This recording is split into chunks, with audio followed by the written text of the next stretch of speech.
Vamos responder Vamos lá, por seus favor, fãs Felipão. vascaínos aqui, ô Capelo. Você consegue dar um resumo do que aconteceu com o Vasco nessa implementação da SAF que não deu certo, que virou dívida? E qual tá a situação do Vasco hoje, juridicamente, com relação a isso? O Vasco tá totalmente protegido, voltou a ser uma instituição sem fins lucrativos e, portanto, pode ser comprado por um outro investidor? Ou tudo isso ainda está indefinido com relação a 777? Bom, o Vasco é uma SAF. A SAF, ela deixou de estar sob o comando da 777 Partners, que tinha comprado, e voltou o comando provisoriamente para a associação. E eu digo provisoriamente com essas aspas aqui no ar, porque esse provisório que duraria, sei lá, algumas semanas, alguns meses, já está aí até agora e não deve reverter mais, porque a 777 implodiu no mundo, né?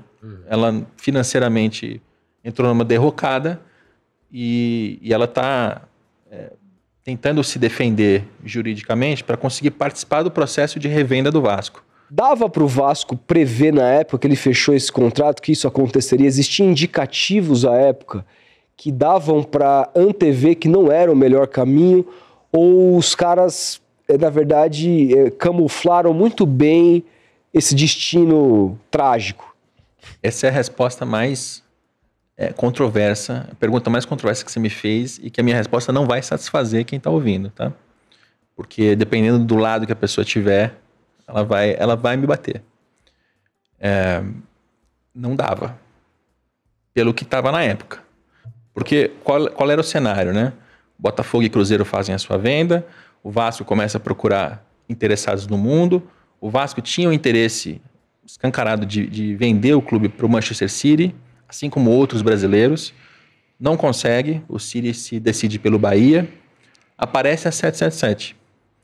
A 777, ela tinha o interesse no Cruzeiro, que não andou, começou lá uma conversa, uma negociação, fez uma proposta, o Cruzeiro não quis ouvir, porque já estava fechado com o Ronaldo. Então a 777 vai para o Vasco.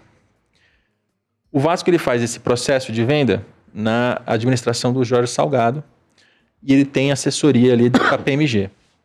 Então a gente está falando de uma Big Four com seu braço de consultoria auxiliando naquele processo. A KPMG faz um processo de background check, como chamam, né? Você fazer um levantamento de quem está comprando a empresa.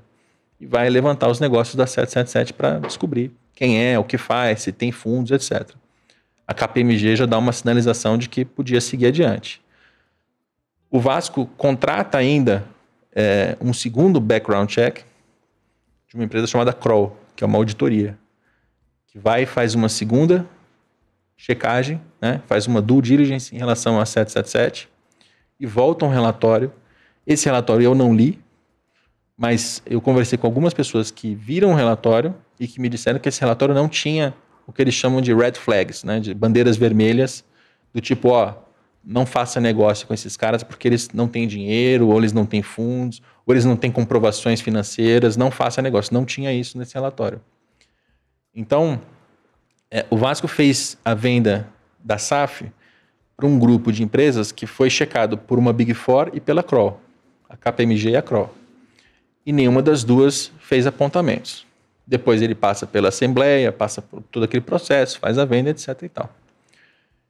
Isso para te responder. Tinha como prever que a 777 ia entrar numa derrocada financeira 2 anos depois? Por tudo que eu já ouvi, por todos os documentos que eu já vi, e pelo que eu lembro de ter vivido na época, porque quando vem a 777, qual era a primeira impressão? Bom, eu não sei quem são.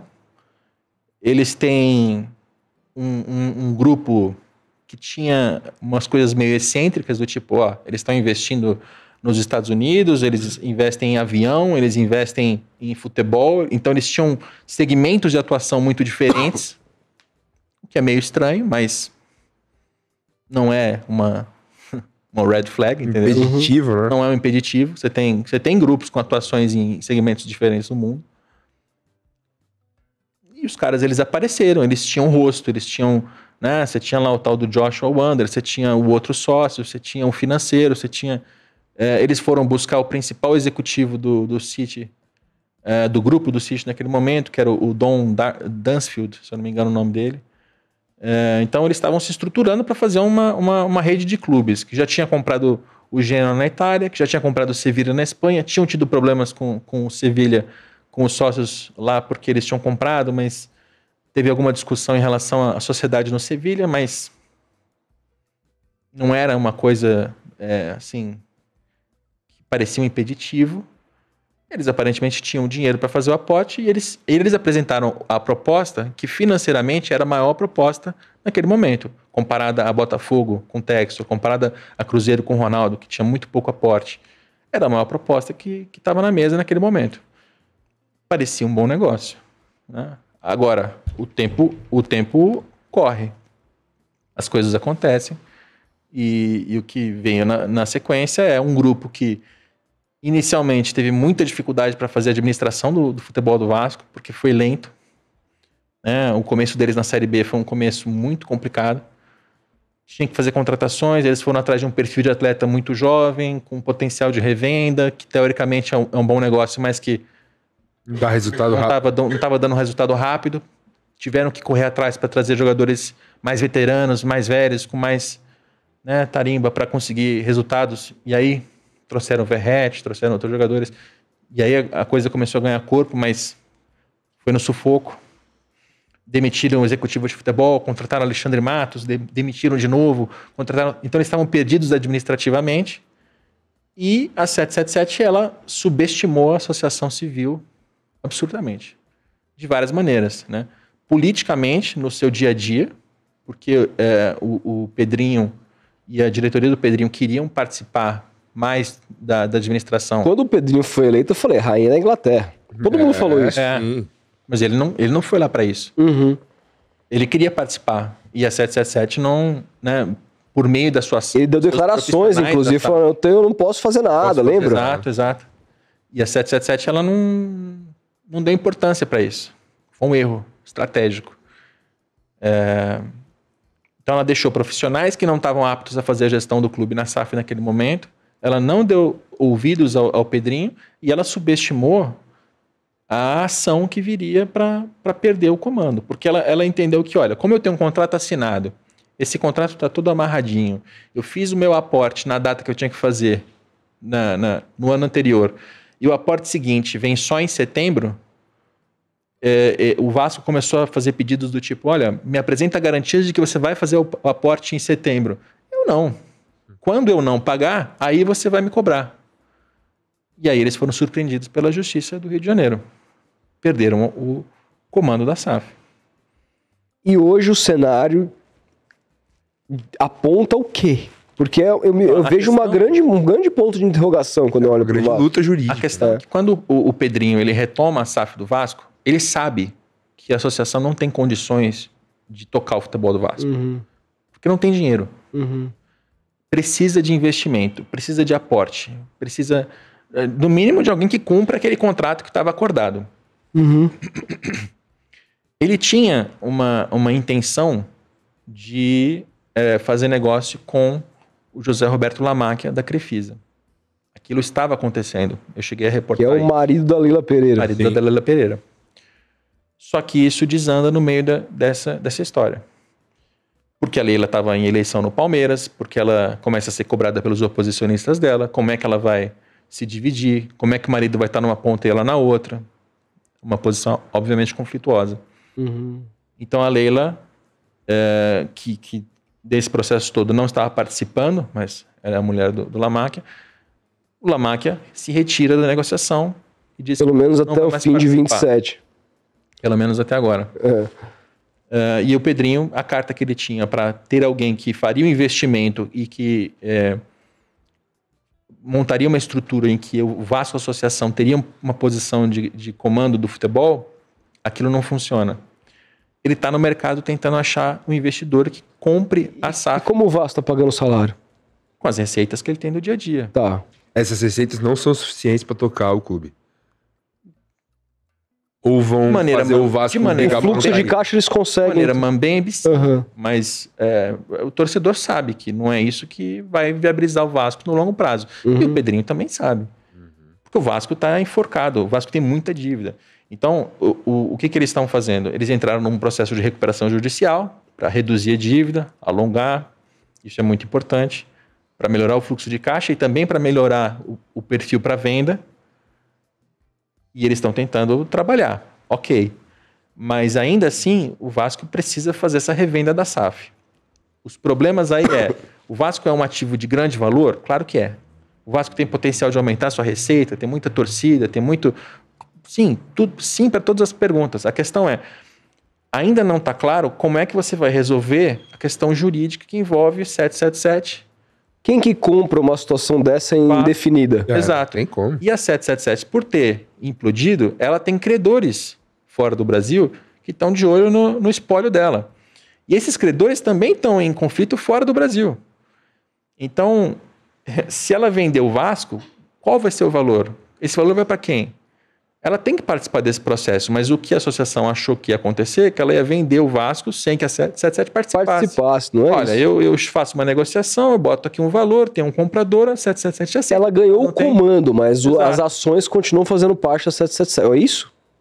Assim, a 777 diz que como o contrato tá com ela ainda detém aquele valor, mas ela integralizou só uma parte, enfim, tem uma discussão aí jurídico-financeira que a gente não precisa perder muito tempo aqui.